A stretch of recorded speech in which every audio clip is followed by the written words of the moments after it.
सुंद'हैनो updates लानानै फिन खेबसे चेनेलाव फैफिनबावनाय जाबाय रायजोफोर समायाब्लाबो थ' नोंथांमोना बयबो मिथिनो मोनखाबाय जानांगौ टाइटेल बा थाम्बनेलावहाय नायनानै दिनैनि भिडिअआ माबे टपिकनि सायाव जानो थांगासिनो दङ ना थ' जोङो बे साननैसोआव निउसफोर ओंखारबोनाय नुनो मोन्दों एसे खारग्लुं खारसि बायदिसिना मा जाथाय बायदिसिना एकदम जालागासिनोसै आरोना जाथाया जोबनोनो गैला दा जोंनियाव जोङो नुनो मोन्दों मास मोनसेनिबो एसे बारबाय खोमा ना थ' एलपिजि जोंना जिथुनाखि गेसनि एसे माने आंखाल आरो गेसनिल' नङा दा पेट्रल बायदिसिना माबा माबि ना ओरैहाय जुद्धआबो जोबाखै इजराइल आमेरिका ओरै इरानजों बेबायदि दावहा जाबाय थानाय आरो बिनि गेजेरावनो दिनैहाय जोङो माखासे एसे गेसफोरनिबो अभाब बायदिसिना अभाब नङाबाबो जोङो गेसनि एसे दाम बारायनायखौ जोङो मिथिनो मोन्दों जायगा जायगा बेबायदिनो गोबांथार दाम आरो दा जोङो निउसफोराव नुनो मोन्दों बेबायदि खारग्लुं खारसि कम्पानि बायदिसिना खामानि दामानि गारनानै दा जाथायफ्रा मा जादों बांद्राय मोजाङै मिथिलाय लांला खालि गेसनिल'सो अभाब जादों ना बेवहाय माबा मोनसे आरो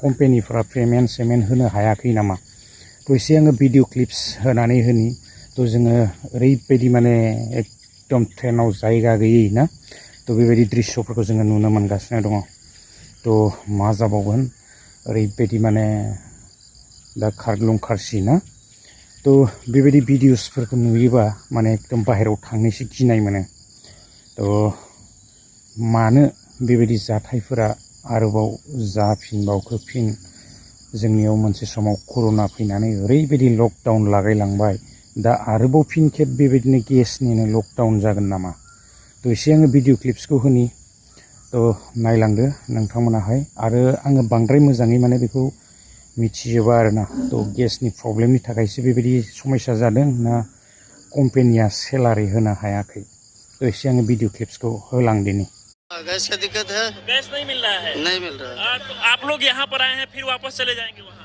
हाँ फिर जाएंगे कुछ दिन बाद। क्या काम करते हैं वहाँ पे? काम करते हैं बॉडी वाला। बहुत परेशानी है गैस भी नहीं मिल रहा गैस महंगाई हो गया। अच्छा गैस वगैरह भी नहीं मिल रहा नहीं। और क्या क्या दिक्कतें आ रहा है? जो मकान में रहते हैं वो मकान मालिक नहीं देता ऊपर में खाना बनाने के लिए। अच्छा। ये लकड़ी पे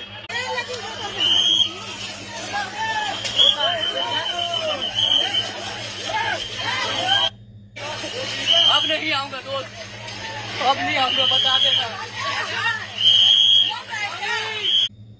लुधियाना और अम्बाला में ही पड़ती है।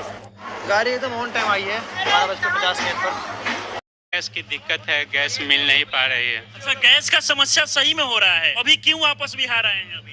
गैस नहीं मिल रहा था बच नहीं रहा था पैसा कौड़ी था। कितना कमा रहे थे पैसा? 380 320 रुपये आपकी मजदूरी है और 400 साढ़े अच्छा, 400 कमाते कब से दिल्ली में रहते हैं आप? हमें 2 2.5 साल। गैस की वजह से परेशानी बहुत ज्यादा हो रही है। नहीं मिल रही है। बिल्कुल नहीं मिल रही है।